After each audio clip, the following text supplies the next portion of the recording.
Hello friends, welcome to my polity lecture series. In today's lecture we are going to discuss about Regulating Act, Act of Settlement and Pitt's India act. अगर आपने मेरी previous class नहीं देखी जहाँ पे मैंने इन acts का background बताया कि ये एक्ट्स कैसे आते हैं, इनका क्या ऑब्जेक्टिव होता है, तो आप उसे प्लीज़ देख कर आएँ ताकि आज के लेक्चर की एक बेटर अंडरस्टैंडिंग हो सके और आप पॉइंट्स को बिटवीन द लाइन्स कनेक्ट कर सकें. ये हमारा आज का टॉपिक है और हम अपना टॉपिक स्टार्ट करेंगे यहाँ से. आप यहाँ पे देख सकते हैं मैंने मेंशन किया है revolution begins. This is my channel. You can subscribe my channel, you can like and share also. और आपको इस वीडियो का अगर बेटर एक्सपीरियंस चाहिए तो आप इसे 1.25 की स्पीड से भी देख सकते हैं. Coming to our topic directly, that is regulating act 1773. तो हम रेगुलेटिंग एक्ट 1773 के मेन फीचर्स या मेन पॉइंट्स पे डिस्कस करेंगे. तो यहाँ पे जो गवर्नर ऑफ बंगाल हैं वो बना दिए जाते हैं governor general of Bengal. That you can see here. तो गवर्नर ऑफ बंगाल जो होते हैं ना, गवर्नर जनरल ऑफ बंगाल बना दिया जाता है. और जो पहले गवर्नर जनरल ऑफ बंगाल बनते हैं वो बनते हैं लॉर्ड वैरन हेस्टिंग. तो जो वैरन हेस्टिंग है यहाँ पे आप देख सकते हैं वो पहले गवर्नर जनरल ऑफ बंगाल बनते हैं. हमारा जो नेक्स्ट पॉइंट है वो है executive council of governor general was established with 4 members. ये आपको ध्यान रखना है कि जो गवर्नर जनरल की एग्जीक्यूटिव काउंसिल है वो 4 मेंबर्स के साथ बनती है, जिसका कंपोजिशन होता है 1+3 का, जिसमें एक गवर्नर जनरल ऑफ बंगाल होते हैं और उसके साथ 3 अदर मेंबर्स होते हैं जिन्हें असिस्ट करते हैं. अब यहाँ पे जो कीवर्ड है एग्जीक्यूटिव काउंसिल, इसका क्या मतलब है? एग्जीक्यूटिव काउंसिल का मतलब होता है, जैसे आज आप देखते हैं गवर्नमेंट ऑफ इंडिया कोई भी रूल्स रेगुलेशन या प्रोटोकॉल्स बनाती है या पॉलिसीज़ बनाती है तो उसको इम्प्लीमेंट करने के लिए ग्राउंड लेवल पे हमारे पास ब्यूरोक्रेटिक लॉबी है, जैसे आईएएस हो गए, आईपीएस हो गए, एसडीएम हो गए. ये सारे लोग क्या करते हैं, गवर्नमेंट की पॉलिसीज़ को ग्राउंड लेवल तक या फिर जनता तक पहुँचाते हैं. इन द सेम वे जो भी रूल्स और रेगुलेशन ईस्ट इंडिया कंपनी बना रही है इंडिया के लिए, क्योंकि इंडिया पे ईस्ट इंडिया कंपनी का रूल होता है, तो जो भी वो रूल्स और रेगुलेशन और प्रोटोकॉल बना रहे हैं उनको ग्राउंड लेवल में इम्प्लीमेंट करने के लिए एग्जीक्यूटिव चाहिए. तो वो एग्जीक्यूटिव काउंसिल यहाँ पे बनती है जो रूल्स रेगुलेशन और प्रोटोकॉल को ग्राउंड लेवल पे इम्प्लीमेंट करती है. फिर हमारा नेक्स्ट पॉइंट है supreme court. Supreme court was establish in Calcutta 1774. तो 1774 में एक सुप्रीम कोर्ट बनता है. उस सुप्रीम कोर्ट की कंपोजिशन क्या होती है? उसकी भी कंपोजिशन होती है 1+3 की, जिसमें 1 होते हैं चीफ जस्टिस और 3 अदर जजेस होते हैं जो उनको असिस्ट करते हैं. तो पहले चीफ जस्टिस कौन बनते हैं? वो बनते हैं एलिजा इम्पे. ये आपको नाम याद रखना है, Elijah Impey, very important. Elijah Impey जो है यहाँ के फर्स्ट चीफ जस्टिस बनते हैं. अब इसकी स्पेशलिटी क्या है सुप्रीम कोर्ट की? सुप्रीम कोर्ट की स्पेशलिटी ये है कि ये सिर्फ यूरोपियन जस्टिस पे बेस्ड है. इसमें इंडियन जस्टिस सिस्टम नहीं है. अगर आप इंडियन हैं और अगर आपको जस्टिस चाहिए तो आप इसमें सूट पिटिशन फाइल नहीं कर सकते हैं. ये सिर्फ यूरोपियन जस्टिस के लिए है. तो आपको ये चीज़ की ध्यान रखनी है. इसका एक स्पेशल फीचर रहा है कि इंडियंस को ये जस्टिस नहीं देता, सिर्फ यूरोपियंस को जस्टिस देता है. So you can see here. Coming to our next point, that is court of director was established to reports the revenue to British crown. अब एक कोर्ट ऑफ डायरेक्टर बॉडी बनाई जाती है जो रेवेन्यू का एस्टिमेशन करेगी, जो ये देखेगी कि ईस्ट इंडिया कंपनी इंडिया से कमा कितना रही है और उसका जो भी लेखा जोखा है वो गवर्नमेंट ऑफ इंग्लैंड के पास भेजेगी. अब ये करने की क्या ज़रूरत थी? ताकि जो गवर्नमेंट ऑफ इंग्लैंड है वो ईस्ट इंडिया कंपनी से टैक्स ले सके. तो ये इसका ऑब्जेक्टिव रहता है. तो कोर्ट ऑफ डायरेक्टर सिर्फ रेवेन्यू का एस्टिमेशन करेंगे और उसे उसकी जो क्लियर पिक्चर है वो गवर्नमेंट ऑफ इंग्लैंड के पास भेजेंगे. फिर यहाँ पे जो हमारा लास्ट पॉइंट है इस एक्ट का वो है कि acts prohibit the servant of a company from engaging in a private trade और accepting bribe from the natives. तो ये एक्ट क्या करता है, गवर्नमेंट ऑफ जो इंग्लैंड है वो क्या करती है, ईस्ट इंडिया कंपनी के जो भी सर्वेंट्स होते हैं, जो भी ब्यूरोक्रेटिक लॉबी होती है, उनको मना करते हैं कि आप प्राइवेट ट्रेड नहीं कर सकते और आप ब्राइब नहीं ले सकते, मतलब रिश्वत नहीं ले सकते इंडियन नेटिव्स से. अब आप प्राइवेट ट्रेड क्यों नहीं कर सकते? क्योंकि अगर आप प्राइवेट ट्रेड करेंगे तो ये गवर्नमेंट की लेजर बुक में मेंशन नहीं होगा और ये जो प्राइवेट ट्रेड होगा ये एक तरह से ब्लैक मार्केटिंग कहलाएगी और इसका जो प्रॉफिट होगा ये किसी इंडिविजुअल को होगा. ये इंडिविजुअल के प्रॉफिट मैक्सिमाइजेशन के लिए, इस पर गवर्नमेंट जो है तो रेगुलेट नहीं कर सकती थी. इसलिए उन्होंने प्राइवेट ट्रेड में इंडल्ज होने से मना किया और ब्राइब्स लेने से भी मना किया. तो ये था हमारा रेगुलेटिंग एक्ट 1773. अब हम बात करेंगे एक्ट ऑफ सेटलमेंट 1781 के ऊपर. तो आप जैसा नाम से ही देख सकते हैं, सेटलमेंट, दो लोगों के बीच में डिस्प्यूट है और उसे सेटल किया जा रहा है एक्ट ऑफ सेटलमेंट 1781 में. तो जो भी कमियां रह जाती हैं रेगुलेटिंग एक्ट 1773 की, या जो भी प्रोविजंस होते हैं रेगुलेटिंग एक्ट 1773 में जो गलत बन जाते हैं या फिर मैं कहूँ कि टाइम के साथ कॉन्फ्लिक्ट स्टार्ट हो जाता है उन प्रोविजंस में ही, उसको यहाँ पे न्यूट्रलाइज़ किया जाता है, उससे डिस्प्यूट को सेटल किया जाता है. इसीलिए इसका नाम है एक्ट ऑफ सेटलमेंट. तो आप यहाँ पे देखेंगे जो मैंने नेक्स्ट पॉइंट लिखा हुआ है वो है एग्जम्पशन या फिर exempted action of public servant in the company from the courts jurisdiction.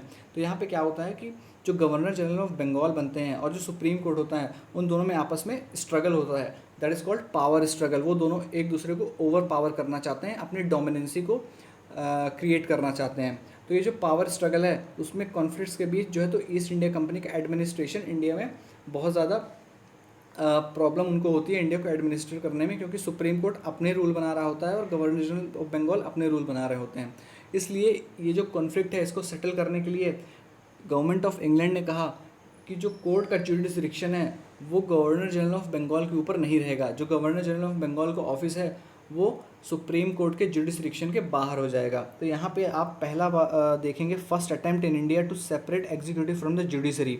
तो जो एग्जीक्यूटिव बॉडी है उसे जुडिशरी से पहली बार सेपरेट किया जा रहा है by defining the representative area of jurisdiction. दोनों लोगों का अपना काम बता दिया गया है, एग्जीक्यूटिव को अपना काम बता दिया गया है, जुडिशरी को अपना काम बता दिया गया है और उनका एरिया फिक्स कर दिया गया है कि आपको कहाँ कहाँ काम करना है। सो ये फर्स्ट अटैम्प्ट होता है। अगर आपसे पूछा जाए कभी भी कि फर्स्ट अटैम्प्ट कब किया गया था separation of executive from judiciary, तो वो एक्ट ऑफ सेटलमेंट 1781 में किया गया था। और आज हमारे कॉन्स्टिट्यूशन के आर्टिकल 50 में सेपरेशन ऑफ जुडिशरी मेंशन है, तो आप उसे जाके पढ़ सकते हैं या फिर देख सकते हैं बाद में। So this is the thing. अब हम चलेंगे अपने नेक्स्ट एक्ट में जो बहुत इंपॉर्टेंट है, that is called Pitt's India act 1784। तो अब पिट्स इंडिया एक्ट 1784 के अंदर क्या चीज़ें होती हैं हम वो देखेंगे। तो अब ये बैकग्राउंड कैसे बनता है पिट्स इंडिया एक्ट का, तो आपको जानना ज़रूरी है कि जो पिट्स द यंगर थे वो ब्रिटेन के प्राइम मिनिस्टर होते हैं और वो इस एक्ट को लाते हैं। वो इस एक्ट को किस बैकग्राउंड में लाते हैं, वो बैकग्राउंड जो होता है वो ये रहता है कि जो ईस्ट इंडिया कंपनी है वो इंडिया को रूल कर रही है। अब उसका जो बेसिक फीचर है वो है कॉमर्स का, पर वो एडमिनिस्ट्रेशन भी कर रही है, या मैं इनडायरेक्टली कहूँ तो वो पॉलिटिकल फंक्शंस परफॉर्म कर रही है। उसके साथ ही उसे कॉमर्शियल फंक्शन भी परफॉर्म करने हैं। तो पॉलिटिकल फंक्शन और कॉमर्शियल फंक्शंस एक दूसरे के ऊपर ओवरलैप ना हो, इसलिए यहाँ पे मैंने पहला पॉइंट लिखा है act divides political and commercial function of the company. जो कंपनी के पॉलिटिकल फंक्शंस हैं और कॉमर्शियल फंक्शंस हैं उन्हें वेल डिफाइन कर दिया जाता है ताकि एडमिनिस्ट्रेशन और कॉमर्स दोनों इफ़िशिएंट तरीके से चल सके। अब जो एडमिनिस्ट्रेशन है, जो पॉलिटिक्स है या फिर पॉलिटिकल अफेयर्स हैं वो कैसे चलेंगे, तो उनको चलाने के लिए एक नई बॉडी बनाई जाती है BOD, that is board of directors. आप यहाँ पे देख भी सकते हैं, board of director establish for political affairs and court of director was establish for commercial affairs. तो कॉमर्शियल अफेयर्स के लिए बनाई जाती है body that is called COD। तो आप यहाँ पे देख सकते हैं कि जो ईस्ट इंडिया कंपनी है उसके एडमिनिस्ट्रेशन के लिए, उसके पॉलिटिकल अफेयर्स के लिए BOD बॉडी बनाई जाती है जिसे हम कहते हैं बोर्ड ऑफ डायरेक्टर, और जो कॉमर्शियल फंक्शन है उसको परफॉर्म करने के लिए बनाई जाती है बॉडी COD। पर आपको एक चीज़ यहाँ पे ध्यान रखनी पड़ेगी, जो बोर्ड ऑफ डायरेक्टर्स हैं वो पिट्स इंडिया एक्ट 1784 से बनते हैं, जबकि COD जो बॉडी है वो पहले ही बन चुकी है बाय रेगुलेटिंग एक्ट 1773। तो यहाँ पे एक ट्विस्टिंग पॉइंट रहता है जो आपको यहाँ पे ध्यान रखना है, क्योंकि at the time of examination ये सारी चीज़ें आपको एक ही में लगेंगी। और आपको यहाँ पे एक चीज़ और ध्यान रखनी है कि जो COD है वो कॉमर्शियल फंक्शन परफॉर्म कर रही है। तो आप C2C यहाँ पे याद रख सकते हैं, C2C that is called court of director and commerce. तो आपको ये ध्यान रखना है कि BOD कौन सा परफॉर्म कर रही है फंक्शन, और जो COD है वो कौन सा फंक्शन परफॉर्म कर रही है। उसी के साथ यहाँ पे आप देखेंगे कि एक सीक्रेट कमेटी बनती है। सीक्रेट कमेटी जो होती है वो BOD और COD के बीच में लिंक इस्टेब्लिश करती है ताकि जो एडमिनिस्ट्रेशन है वो ईजिली चल सके। एक और यहाँ पे इंपॉर्टेंट मैंने कीवर्ड लिखा है that is dyarchy. Dyarchy was introduced in India. तो फर्स्ट टाइम इंडिया में डायरकी आ रही है। तो आपको ये ध्यान रखना है कि पिट्स इंडिया एक्ट 1784 से इंडिया में फर्स्ट टाइम डायरकी आती है। अब डायरकी का क्या मतलब होता है तो ये मैं आपको एक्सप्लेन करूँगा गवर्नमेंट ऑफ इंडिया एक्ट 1919 में। मैंने आगे इसको एक्सप्लेन किया है अपने लेक्चर्स में, क्योंकि डायरकी का वहाँ पे एक ब्रॉडर कंटेक्स्ट है, तो वहाँ पे हम डायरकी को समझ लेंगे। डायरकी एक ब्रॉडर टर्म है। अभी आप ये समझ सकते हैं कि डायरकी जो है वो द्वैध शासन कहलाता है हिंदी में, और आपको ये ध्यान रखना है कि डायरकी यहाँ पे इंट्रोड्यूस हुआ था। बाकी डायरकी का क्या कॉन्सेप्ट है हम उसको आगे ब्रॉडर कंटेक्स्ट में देखेंगे। Then you can see act placed Indian affairs under direct control of British government. अब जो भी इंडिया में हो रहा है उसकी पूरी जानकारी ब्रिटिश गवर्नमेंट को मिल रही है, और जितने भी इंडियन अफेयर्स हैं उनमें डायरेक्ट कंट्रोल हो जाता है ब्रिटिश गवर्नमेंट का। मतलब ब्रिटिश गवर्नमेंट जो भी सर्विलांस कर रही है, जो भी देख रही है ईस्ट इंडिया कंपनी की गतिविधियाँ, उसे वो प्रॉपरली रेगुलेट भी कर रही है। अब आप यहाँ पे देखेंगे territories occupied by company in India were called British possession India. जो भी टेरिटरीज इंडिया में कंपनी के द्वारा ऑक्यूपाई की जाती हैं, जैसे मैंने आपको प्रीवियस लेक्चर में बताया था कि बंगाल कैप्चर कर लिया जाता है, मद्रास कैप्चर कर लिया जाता है, देन पंजाब कैप्चर कर लिया जाता है। तो मतलब एक तरह से देखा जाए तो इंडिया के जो भी इम्पॉर्टेंट प्लेसेस रही हैं वो सारी कैप्चर कर ली जाती हैं, तो उनका नाम दे दिया जाता है ब्रिटिश पोजेशन इंडिया। उसे ईस्ट इंडिया कंपनी या फिर east India company possession India नहीं कहते, उसे ब्रिटिश पोजेशन इंडिया कहते हैं। यहाँ पे आप देख सकते हैं। ओके, सो ये सारी चीज़ें रहती हैं हमारे लेक्चर्स में। ये था important point Pitt's India act का। होपफुली आपको चीज़ें समझ में आई होंगी। अगर आपको कोई भी डाउट है तो आप कमेंट बॉक्स में पूछ सकते हैं। और अगले लेक्चर्स में हम क्या डिस्कस करेंगे, अगले लेक्चर्स में हम डिस्कस करेंगे चार्टर एक्ट के बारे में। क्या चार्टर एक्ट होता है, चार्टर एक्ट, जो चारों चार्टर एक्ट हैं हम उनसे एक ही क्लास में कंपाइल कर लेंगे। So that's it, this is our video. So you can